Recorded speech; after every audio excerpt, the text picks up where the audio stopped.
Namaskar and welcome back to the channel. So we are back to read this book called Biochemical Aspects of Neurological Disorders. It was first published in 1959 and contains lectures given in 1957 and 1958 at the Institute of Neurology, National Hospital, Queen Square. It has been edited by Mr. John N. Cummings and Mr. Michael Kremer, and the edition that I am reading is published by Blackwell Scientific Publications, Oxford.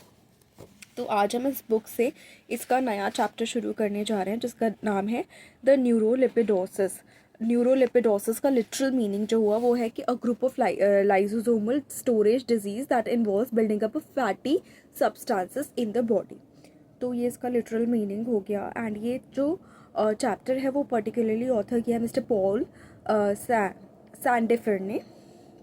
जो first heading इस chapter की शुरू होती है वो है the डीमेंटिंग child. अब डीमेंटिंग का मतलब हुआ कॉजिंग और characterize by dementia, memory loss, confusion and disorientation. तो आइए इसके बारे में क्या क्या इंट्रोडक्शन ऑथर ने दिया है इसमें देखते हैं। तो जो न्यूरोलिपिडोसिस है वो फॉर्म करते हैं part of a large group of diffuse and progressive cerebral disorders of childhood, ऐसा ऑथर का कहना है। सेरिब्रल डिसऑर्डर्स यानी conditions that affect the brain such as strokes, brain tumours and brain injuries. तो जो सेरिब्रल डिसऑर्डर्स ऑफ चाइल्डहुड होते हैं particularly which have dementia as a common and striking feature, उसका एक पार्ट है न्यूरोलिपिडोसिस। चिल्ड्रन जो कि फॉल होते हैं victim to this group of disorders present an interesting although depressing diagnostic problem. बड़ी दिक्कत होती है डायग्नोसिस में, लेकिन फिर भी ये इंटरेस्टिंग बना हुआ था उस वक्त डायग्नोसिस के लिए। जो स्टोरी है as a rule either of an infant who may or may not have an epileptic seizures, failing to make the progress which early development promised, or of a child who has undoubtedly lost skills one possessed. Epileptic seizures हो भी सकते हैं, नहीं हो सकते। Infants या तो कोई स्किल डेवलप ही नहीं कर पाएंगे या चाइल्ड जो है स्किल डेवलप करके लूज कर देगा।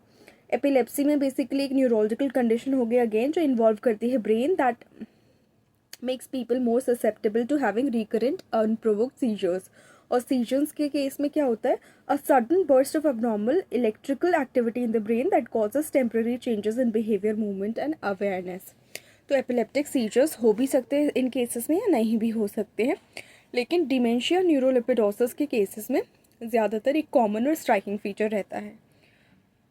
जो द डिमेंटिक चाइल्ड के अंडर जो पहला जो डिसऑर्डर ऑथर ने डिस्क्राइब किया है इंट्रोडक्शन के बाद, मतलब जो broadly speaking the categories into which such cases fall are the following के बाद, इस लाइन के बाद जो पहला डिसऑर्डर या कैटेगरी डिस्क्राइब की है that is called एमेंशिया।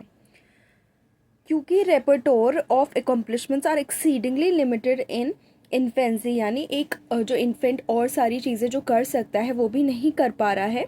Backwardness seemingly increases as the mentally defective child matures. जैसे जैसे मेंशिया के केस में बच्चा बड़ा होता है तो बैकवर्डनेस और ज़्यादा जो है इंक्रीज होती जाती है। कन्फ्यूजन हो सकता है, may arise from this factor और फ्रॉम मिसलीडिंग इन्फॉर्मेशन। हो सकता है उसके जो पेरेंट्स हैं या ग्रैंड पेरेंट्स हैं या जो भी उसके साथ पेशेंट के साथ जो भी है गार्जियन है वो ढंग से इन्फॉर्मेशन खुद ही नहीं प्रोसेस कर पा रहे हैं या कंफ्यूज्ड हैं कि क्या बच्चे ने ये सीखा भी था और सीखा है तो भूल गया, या सीखा ही नहीं या किस टाइम पे कुछ किया था। तो उस कारण और डायग्नोस्टिक प्रॉब्लम्स बढ़ जाती हैं। Parents sometimes deceive the physician, बहकाते हैं क्योंकि उनको डायग्नोसिस से डर होता है, उनको बड़ी बीमारियों से डर होता है जो कि आज भी प्रेजेंट है कि कोई बड़ी बीमारी नहीं निकली, अरे इसको तो मतलब छोटा सा बस चोट लग गई थी, बस ऐसे हो गया था। Because I think it is very painful to see a very near and dear one in pain, and the process of getting treatment is actually very time consuming, money consuming, emotionally and physically and financially consuming for the patient as well as the attendants. तो इस वजह से, डर की वजह से जो है डिसीव कर सकते हैं पेरेंट्स फिजिशियन को, and maybe themselves by giving an inaccurate account of child's past achievements.